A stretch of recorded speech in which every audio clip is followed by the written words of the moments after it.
Welcome to Exploring the Illusion of Free Will. My name is George Ortega. I'm here with my special guest, Nick Vale. Nick, great to see you again. Happy to be here. Okay, Nick is also the producer of our MNN live cable television show in Manhattan, Free Will ? Every Wednesday at 11 p.m. Call in and we debate this issue. All right, so like the title, this is episode number 174, Free Will, Powerlessness, Stupidity, and Immorality. All right, and like, let me explain what I mean by that, and then we're going to, as we always do, we're going to explain what people mean when they say they have a free will and why this show is important. Just go into that briefly. All right, so powerless, stupidity, and immorality.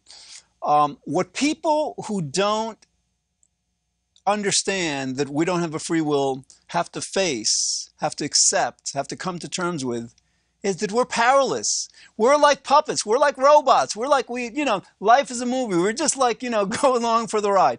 That's difficult for some people to accept. Nick has accepted it. I've accepted it. Albert Einstein accepted it. A lot of people, B.F. Skinner accepted it. There's a lot of people in the world that accept it, a lot of scientists.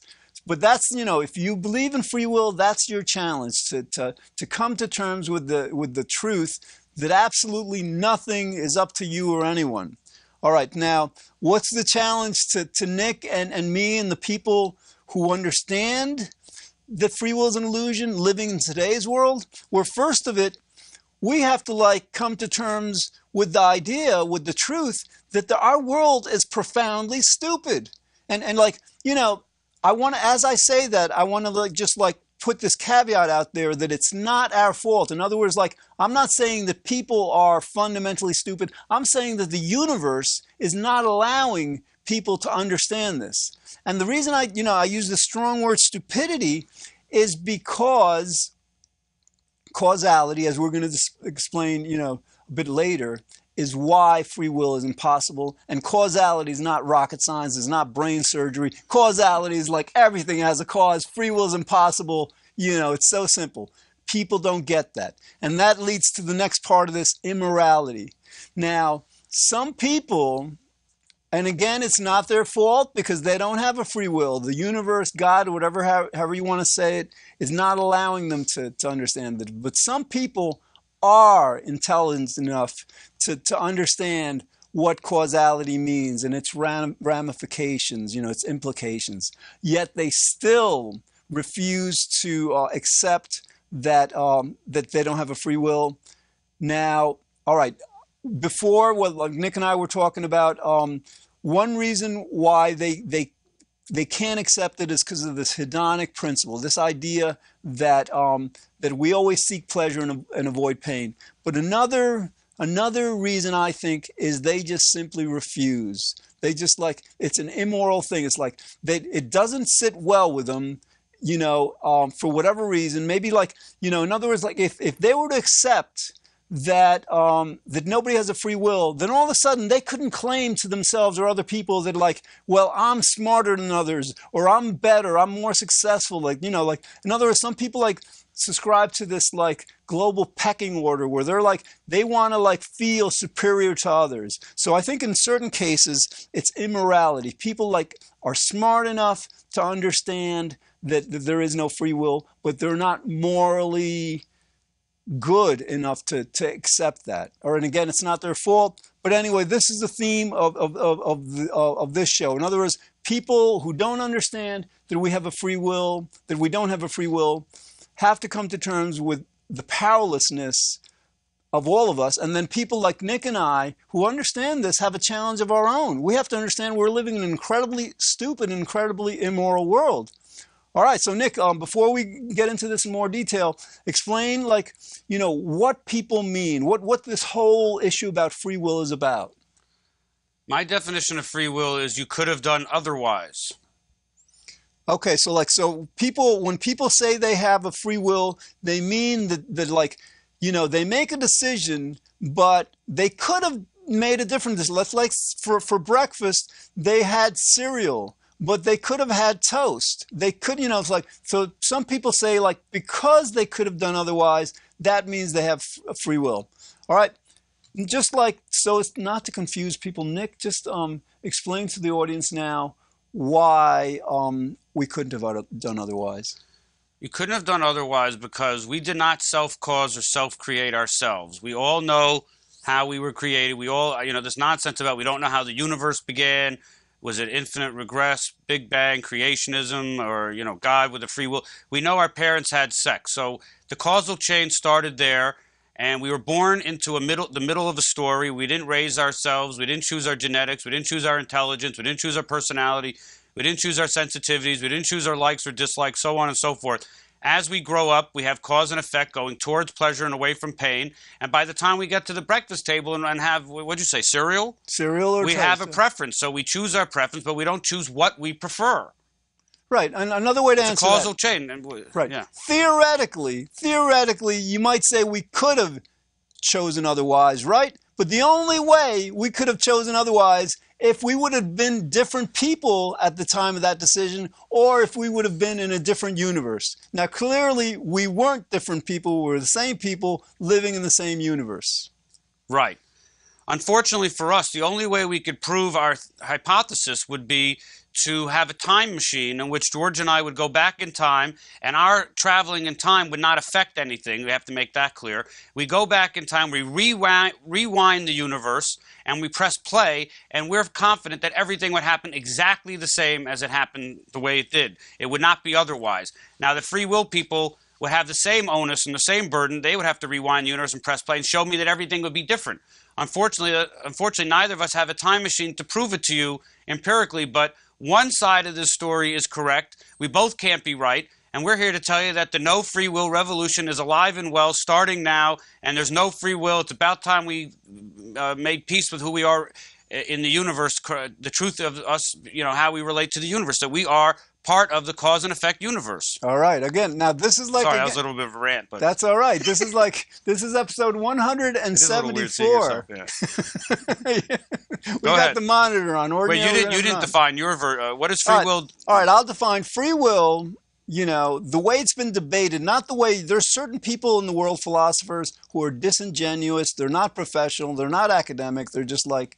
They can't accept that they've lost the debate on free will, so they change the definition of free will. The way free will has been defined for millennia, since Augustine, since Spinoza, for hundreds of years, for 2,000 years at least, is that we would have a free will if we're free to do what we want to do, independent of factors that are not in our control, okay? So in other words, causality, okay, this principle of cause and effect, where everything has a cause, that's not in our control. And so, if our decisions have causes, and then there's causes to the causes of our decisions, and then there's causes to those causes, that demonstrates why free will is impossible. But that's another way.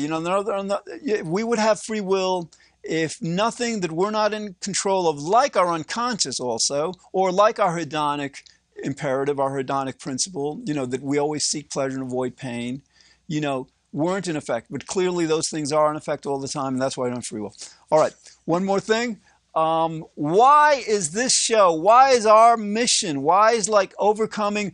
John Searle, eminent philosopher, was asked, what would it mean to the world if the world came to acknowledge and understand that free will is an illusion? He said that it would be a, quote, greater, bigger revolution in our thinking than Einstein or Copernicus or Newton or Galileo or Darwin. It would alter our whole conception of our relation with the universe. Nick, explain to the audience why Searle said that. All right. Well, statistically, I think 90% of the Earth does believe in free will. So, first of all, free will is the umbrella consciousness of the entire humanity. We either, we have jail, we have crime and punishment, we have morality, we have school, we have jobs, we have everything is under the free will assumption. And if you got 80 to 90% of the universe, or the world of human beings, believing something that's just not true, that ripple out effect is terrible for all of mankind. For have 90% of mankind walking around with a deluded, or a word called illuded, meaning an illusion, walking around with the wrong fundamental basic consciousness of fundamental reality, they have it incorrect. It causes hatred, internal hatred towards oneself, and hatred towards others. It's a terrible belief. It's toxic. All right, yeah, let's stay with the truth factor, like what you started with. Think about it, like now almost the entire world is completely deluded about the fundamental nature of human behavior. Now, like we've had other delusions before. We were once deluded as a world, like we thought the world was flat. Fine, but big deal. Unless you're planning to sail around the world or something, that delusion just doesn't change anything. We once had a delusion that the sun revolved around us. Now we know it's the other way around. We revolve around the sun. Big deal. That doesn't change our life. So explain how, like, this delusion of free will is in a completely different category than these other delusions that we've had. Even like the delusion that we came from like an Adam and Eve versus evolution, whatever. Mm-hmm. Well, the other ones you're talking about don't affect human relationships. I mean, you can, with free will, you're talking about people punishing people and getting revenge and retribution. I don't see how thinking the world is flat or not flat, or the sun revolving around the earth, or the earth revolving around the sun, or any other things that we were deluded actually affect emotions the way the free will belief. I mean, if I think you did something to me and you could have done otherwise, I'm implying a malicious intent towards you because you could have done otherwise after all. So the fact that you did something to me means that I'm out to get you now because you did something to me maliciously, and it's causing me to not be kind towards you, not be compassionate, not have understanding, and to be more, vicious in my hatred and wanting to get back at you and make you pay for it. Exactly. The other delusions that you're talking about don't have that same malicious effect on human relationships. Excellent, excellent. This free will delusion just causes us to go at each other, to hate each other, to seek vengeance, and not just toward each other, toward ourselves. When we do stuff wrong and we believe we have free will, we will punish ourselves. The one last thing I want to go into before we go into the main theme is like free will also is responsible for at least part of this climate change denial. In other words, like Pew Research did a survey earlier in 2014. They reported that 66 of Americans don't believe that climate change is happening and that we're causing it. In other words, like there's two parts to this. They both don't believe that it's happening and that human beings are causing it. 66%. Now, like climate change is the biggest challenge that humanity, the world has ever had, and it's going to be going on for decades. And the longer we prolong action on it, the worse it gets. Now, why is free will relevant to this? Because basically, some of people who are denying that climate change is happening and we're causing it, the reason they're denying it is because like they can't come to terms with this horrible, horrible indictment that we human beings are doing something so terrible to the future generations, because like climate change could conceivably kill billions of people. So like they can't deal with that, so they're unconscious as a defense mechanism. In psychology, this is like not controversial. When people can't accept the truth, they go into denial. They deny that whatever they're being indicted about is happening. Now, here's the key. You can't logically, rationally, in any sense, go into denial over something that you don't feel responsible for. In other words, like if people didn't feel responsible for climate change, there's no way they could go into denial about it. So in other words, what I'm trying to say, you have to first believe you have a free will to then go into denial about something you're indicted about. All right, now I've done shows about this, like we're going to this in more detail, but again, this is like this issue of free will. It's not inconsequential. It's a major, it's not just about truth. It affects our lives both on a personal and global level. All right, so let's get back to this, the main theme. So like powerlessness. Explain more, Nick, of why, why people are, cling to this belief in free will, why they're not able to get it. Okay, well, that's simple. We have something, we didn't come up with it. Sigmund Freud's pleasure principle means human beings always go towards pleasure and away from pain. So people who believe in free will are basically, George and I are arguing that there isn't free will, and the jury is other people, and they're biased from the get-go. What I mean is they are desperately clinging to the attachment of being in control of their own life because they emotionally, on a deep, deep, deep psychological level, feel better about themselves, believing in free will. So the idea that you don't have free will inflict psychological and emotional harm upon themselves for changing their belief. We really can't get through to them because they're so emotionally attached to this idea that the idea that they don't have free will, being powerless, as you said, is too frightening and emotionally detrimental and will put such harm on them that it'll be like cracking their entire world paradigm. They just can't do it. Right, and no matter what we say. Yeah, because some people say, well, you know, like if I don't have free will, if I'm just a robot, then what's the point in everything? What's the point in waking up? What's the point of doing everything? It's too depressing for them. They can't get it because it's too depressing. Yeah, no. I think not living in the truth is too depressing, but anyway. Absolutely. What do you want to say to them? Well, just because we don't have free will doesn't mean you can't seek pleasure and avoid pain. And just because you don't have free will doesn't mean you can't get that girl or guy, or wife or husband you always wanted, or you're not going to get the job promotion, or you're not going to win the lottery tomorrow, as the great Mike Laster stated in one of his shows. Just because you don't have free will doesn't mean good things won't happen to you. Exactly. And just because we don't have free will doesn't mean we're not determined to have these good things happen. And we can't work for them and expect them. Albert Einstein, he won a Nobel Prize. He's like the greatest physicist. He didn't believe in free will. He understood free will as an illusion. So it is very possible to accept your fundamental powerlessness in this world, yet be motivated by factors that are completely out of your control to do great things, to basically, you know, have meaning in life. And it's actually better to live without free will, because anything you do that is silly or stupid, or you mess up, or you're a failure, you exonerate and vindicate yourself from any emotional baggage you'll be carrying around about how I could have done such a stupid thing. I said this, stupid thing to her at the table, and I ruined my relationship with her. And, all these things were meant to be. So you don't have to beat yourself up. You can admonish yourself and reprimand yourself gently and nicely so you don't do it the next time. But you don't have to, feel suicidally depressed or anything about something you've done, because you didn't really do anything. You were just along for the ride. So you learn from your mistake, but you don't punish yourself. Excellent. Yeah. So in other words, like, understanding that we don't have a free will takes something up from us. Like, yes. It forces us to acknowledge our fundamental powerlessness, but it gives us something greater, this sense of absolution. We can consider ourselves innocent, and that's major. But it doesn't free you from all responsibility, and it doesn't free you from slight guilt, but it frees you from severe, extreme, toxic guilt. And let's talk about, people are going to say, well, we're promoting that people can have no responsibility and do whatever they want, and the world will fall into chaos if this show takes off. Yeah, we're not saying that at all. Let's say tomorrow everybody would get that free will is an illusion, okay? Everybody understands this tomorrow. We're still going to have our laws. We're still going to have our rules, but we will enforce them and impose them and conduct them so much more compassionately, because we're not going to be filled with hatred and vengeance and all toward people who do things wrong. We'll have much more understanding in terms how we deal with ourselves and other people in the world. And judges might be more compassionate listening to someone on trial who says, I honestly didn't know, I didn't know that law.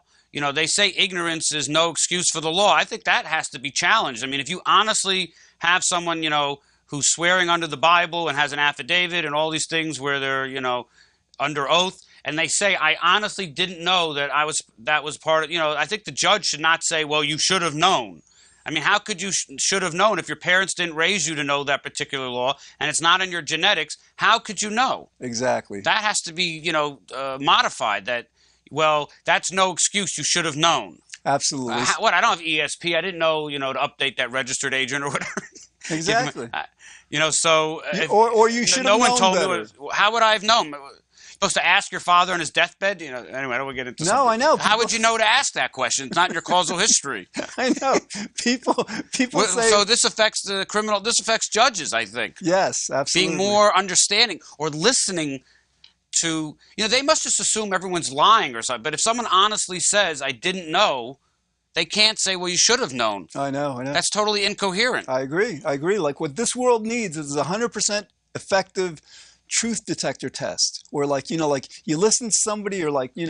whatever. When she says you should have known, she's assuming you're lying, that you're right. But if right. you honestly say, I didn't know, I couldn't have known. It's totally incoherent for one human being to tell another human being what they should have, should not known, because they don't have your consciousness. They weren't raised the way you were. They don't know what you've learned or what you didn't learn. I agree. All right, let's go on. Let's go on. So like we've dealt with powerlessness now, and powerlessness is what people who believe in free will have to come to terms with. Now, what do people like Nick and I and these scientists who understand that free will is an illusion have to come to terms with and accept? That this world is incredibly stupid. And again, I have to like continually make the caveat statement that like it's not their fault. It's not our fault that we're so stupid as a world. But you have to understand how absolutely stupid we are to not understand this principle of causality and how it applies to free will. Nick. I'm so honored you called me a scientist. I like to consider myself as a realist. Absolutely. I'm not a scientist. I mean, you're a scientist. This is common sensist. That's a word. What was the question? Why is the world powerless? First of all, if anyone feels powerless, it's us. You and I have to accept that we're living in a country where you and I are outnumbered. Like, 90% of the population believes in free will, right? But I hardly ever meet them. It feels like it's 99. You and I have to go through life feeling more intelligent than everyone because we're the only one who gets it. And we walk down the street. We're dealing with people like, unintelligent, but it's not their fault. That's why we're doing this show. We're motivated for our own pleasure principle to get people, so we're not in such a minority. It's very just hard for us to live. And let me explain why this. It's very upsetting. Yes, it is upsetting. Everyone's totally out of their minds with this free will thing. I know, we're walking around. Therapists, psychiatrists, judges. They're idiots. They're all idiots. I mean, like so many. Well, you can't tell them that, but. Well, I know, but here's why this is important because, like, in other words, like. A one-question IQ test in terms of like critical analysis, you ask a person like, do you have a free will or not? If they tell you, if they tell you that they have a free will, you know off the bat that they either first like haven't thought of the question, you have to acknowledge that, or second, if they have and they continue to tell they have free will, you got to conclude that they are profoundly stupid in terms of critical thinking. In other words, their logic is profoundly weak. Now, why is this important? Because like you have two kinds of people in the world. One kind of person has a very strong memory. They go to school, right? And they learn everything the professors and teachers teach them. Then they remember it. Then they recall it for the tests, right? And then they're able to apply it in certain ways and teach it to others, right? Like Juan, philosophy, yeah. But these people who with great memories have very, very often have very, very poor critical analysis skills, meaning they don't understand what they've learned. They're just regurgitating, repeating what they've learned. Right. So the vast majority of this world, I think, is run by people like that, and that's why you have so many problems. So the extent that these people who are stupid in terms of like critical analysis get this, maybe they can learn this skill, because in other words, like somebody who's like doesn't have a good memory can learn to memorize more. Maybe if these people were like sincere enough, intellectually sincere enough to acknowledge their profound stupidity, they could learn these critical thinking skills, this logic, and then our world would just make some, which would be run so much more logically, more rationally. Right. When you say we're powerless, that can be depressing. I do see the other side's point, but that shouldn't trump the truth. So if you're going to trade truth for I don't want to feel powerless, I mean, me, my hedonic imperative is I would rather have the truth. But I can see why people are so addicted to this nonsense and insane belief of free will, because it's too detrimental to their emotional well-being to think that they have no control over everything. So I don't really agree with you. I know you're calling them stupid, but I do see some sanity in it that they just can't. They don't want to feel miserable. They think it's too depressing. So it's like they're intoxicated. They love the idea they have free will. It's like a drug to them, and they're addicted.